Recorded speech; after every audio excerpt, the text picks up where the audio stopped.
Vou apresentar para vocês as portarias 378 e 369, publicadas recentemente, fazer um breve histórico de alguns documentos legais, para nós entendermos melhor esses artigos que são tão importantes para o nosso dia a dia. Então, vamos lá. Para fazer um breve histórico, vamos voltar lá em dezembro de 2019, quando foi publicada a portaria 2362, que trata dos critérios de partilha de recursos.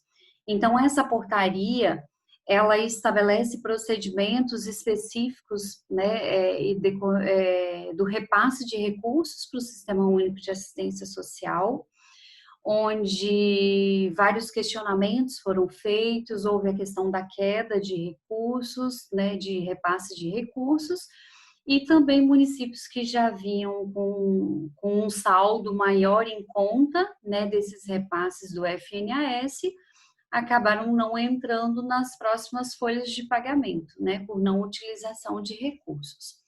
Depois, em decorrência da pandemia do novo coronavírus, Covid-19, foi publicada uma medida provisória em 15 de abril de 2020, a medida 953, que abre um crédito extraordinário em favor do Ministério no valor de 2 bilhões 550 milhões. Esses recursos específicos para complementar os recursos direcionados à assistência social. Posteriormente, foi publicada a portaria 378, que trata especificamente de um repasse de incremento temporário para os serviços socioassistenciais, né, para estados, Distrito Federal e municípios. E também publicada a portaria 369, que é específica e trata de aquisição de EPIs, alimentos e acolhimento. Tá? Então, vamos estudar melhor alguns artigos referentes à portaria 378, que é a que trata do incremento temporário. A finalidade dessa portaria é aumentar a capacidade de resposta do SUAS no atendimento àquelas famílias e indivíduos que se encontram numa situação de vulnerabilidade e risco social, né, decorrente do Covid-19. Né? Então, o que essa finalidade garante para a gente? O aumento da capacidade de atendimento é o primeiro item, porque agora, nesse período, nós sabemos que a demanda está sendo muito maior do que nos meses anteriores, que a gente não estava num período de calamidade pública. Então, da mesma forma que a saúde está demandando muito atendimento, muita demanda, a assistência social vem logo em seguida com demandas específicas para serem trabalhadas nesse período. Né? Uma outra garantia é a preservação da oferta regular dos serviços, programas e benefícios assistenciais. Então, nós não podemos esquecer que esses serviços, eles devem ser mantidos de uma forma, lógico, diferente, né? Diferenciada da forma que vinha se atuando, mas não pode se deixar de atender essa população. Então, por exemplo, serviço de convivência e fortalecimento de vínculos, onde a gente atendia um grupo de pessoas, né, de usuários. Então, agora a gente não, nesse período agora, nós não podemos atuar da mesma forma que a gente atuava antes. Então, quais são as ações que eu estou executando para eu manter o fortalecimento de vínculos desse grupo? Né? Então, eu preciso manter essa oferta de serviço, mas de uma forma diferente, cabível ao momento que nós estamos vivenciando. E uma outra ação importantíssima, uma outra garantia, é o desenvolvimento de ações, né? Também voltadas à proteção social dos usuários. Ainda a portaria 78, ela fala do pagamento desses recursos. Ele vai ser ofertado em 2 parcelas. Cada parcela dessa é equivalente a 3 competências mensais do cofinanciamento que o município já vinha recebendo, tá? E esse recurso, ele vai ser aportado diretamente nas contas já existentes do município, dos blocos da proteção social básica e bloco da proteção social especial. Então, ela vem como um incremento temporário, é um recurso extraordinário, é diferente daquele recurso que a gente já vinha recebendo normalmente, certo? Uma outra questão importante a ser analisada é o controle social nesse momento. Então, a apreciação, o acompanhamento, a fiscalização, a implementação das ações e os resultados deve ser realizado pelos conselhos de assistência social dos municípios, né? E posteriormente a prestação de contas. Então, é importantíssimo que o controle social e a secretaria e o Sistema Único de Assistência Social trabalhem em conjunto nesse momento. Vamos falar agora da outra portaria, que é a portaria 369, que é aquela específica, como eu disse, de EPIs, alimentos e acolhimentos. Essa portaria, né, ela tem um repasse financeiro também emergencial, né, do recurso federal, que já foi, no caso, liberado para o município, né? A gente tem 2 documentos complementares que eu estou relacionando aqui, que são importantíssimos para entender melhor o funcionamento do repasse desse recurso, que é um de perguntas e respostas publicado pelo Ministério e uma nota técnica 029/2020, publicada pela CNM. A finalidade dessa portaria é a mesma finalidade da portaria 378, né, que é aumentar a capacidade de resposta do SUAS no atendimento às famílias que se encontram em situação de vulnerabilidade e risco social decorrentes do Covid-19. Então, o que eu vou promover aqui diferente da 379? A aquisição de equipamentos de proteção individual, né, a questão de alimentos, né, nesse caso a gente sempre fala ricos em proteína, específico, tá, para pessoas idosas, pessoas com deficientes, acolhidas institucionalmente, né, ou as que estão em atendimento no serviço de proteção social especial, tá, para esse grupo de pessoas. E ações socioassistenciais, visando o enfrentamento da situação que nós estamos vivenciando devido a essa emergência em decorrência da Covid-19.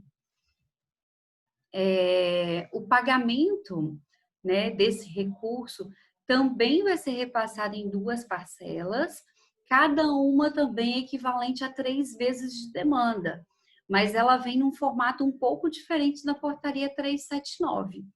A segunda parcela, ela vai ser condicionada à real necessidade do município naquele momento de uso desse recurso. Então, por exemplo, se eu recebi a primeira parcela, fiz a aquisição dos meus EPIs e vejo que daqui a 3 meses eu não tenho mais a demanda de adquirir novos equipamentos de proteção individual, eu não vou receber essa segunda parcela, certo? Então, ela vai estar totalmente condicionada à necessidade do município de manter aquele determinado serviço. A portaria 369 ainda, ela esclarece como foi feito o cálculo do valor total de repasse para os municípios, né? Então, em relação aos EPIs, o valor de referência é R$ 175 mensal por trabalhador, né, multiplicado pelo quantitativo de trabalhadores que serão contemplados.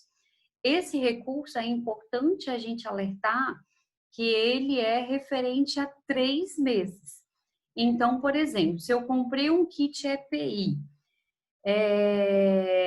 ele vai ser calculado para um profissional para uso durante um período de 3 meses, certo?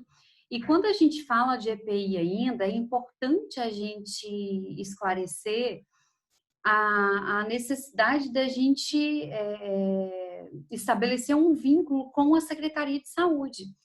Porque pergunta-se muito, quais são os equipamentos de proteção individual que eu vou comprar, o que eu posso comprar, o que é mais importante. Então, as nossas secretarias de saúde, elas já têm isso muito específico, né? Muito bem definido. Então, pode-se fazer uma compra em conjunto, pode-se definir com eles qual é a melhor forma de adquirir esses equipamentos de uso. Então, a gente pode fazer isso em conjunto com as secretarias de saúde, tá? Em relação ao segundo item de alimentos, o valor referenciado é R$ 115 mensal por pessoa, né, multiplicado pelo quantitativo de pessoas que foram contempladas.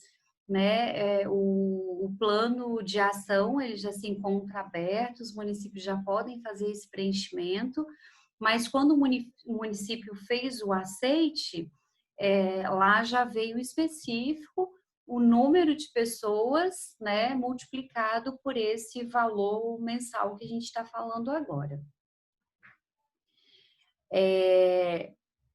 O recurso, né, do terceiro item, né, para a questão de acolhimento, veio também para pessoas, né, que se encontram nesse momento em situação de rua, desalojadas, desabrigadas, né? Então, os municípios que apresentam esse tipo de demanda, também temos um recurso específico, né, que nesse caso aqui, R$ 400 mensal por pessoa, vezes o número de pessoas que foi estudado para esse cálculo, né, no termo de aceite.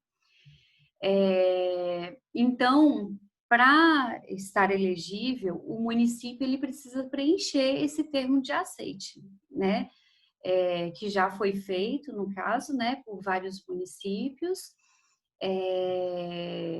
Esse termo de aceite, ele precisa ser levado até os conselhos municipais de assistência social e, posteriormente, agora, nesse momento já aberto, né, no SAA, nós temos que apresentar o plano de ação, referente a todos os itens do qual os municípios foram contemplados. Né? Então, é importante, novamente, a gente trazer de volta a questão do controle social, que deve, da mesma forma que a gente relaciona na portaria 378, a apreciação, acompanhamento, fiscalização, da implementação das ações, dos resultados e, posteriormente, a prestação de contas. Então, o Conselho está envolvido do início até o final do processo, como nas outras questões de repasse de recursos voltados para a assistência social também. Uma outra questão importante da gente destacar são as formas de contratação. Né? O ideal neste momento é licitar através de pregão eletrônico. Tá? Essa é a principal orientação. Se o valor a ser contratado de qualquer item específico, né, mesmo não sendo dessas portarias, outros itens, dispensa de licitação devido ao valor, né? Então, pode-se contratar de uma forma direta. Uma outra questão importante que, nesse momento, vários municípios estão trabalhando é a questão das doações, né? Então, toda doação recebida, a empresa ela deve fazer ela através de um termo de doação. Não pode somente pegar e fazer uma doação por si só, né? Precisa ter um documento legal, né? Um termo de doação para regulamentar essa questão de uma forma bem organizada dentro da Secretaria de Assistência Social. Né? Uma outra questão que a gente traz também foi a lei publicada em fevereiro de 2020, né? Logo que a gente iniciou esse período aí da pandemia, que é a Lei 13.979, né? Que dispensa a licitação para aquisição de bens e serviços relacionados à Covid-19. Então, havendo uma situação emergencial, não deu tempo e tal, então a gente pode fazer o processo de dispensa de licitação, mas sempre importante destacar todas as documentações relativas à contratação, os orçamentos, a justificativa, todos aqueles documentos que a gente usa no processo de contratação normal, o município não está isento de fazê-los neste momento, tá? Ele pode dispensar sim, mas existe toda uma normativa de leis específicas que devem ser seguidas para isso, tá?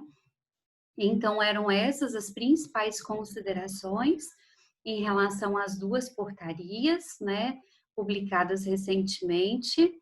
Espero que tenha atendido alguns esclarecimentos e se atentem a seguir todos os artigos, né, para que o município possa, num futuro próximo, trabalhar para que a pandemia seja combatida o mais breve possível.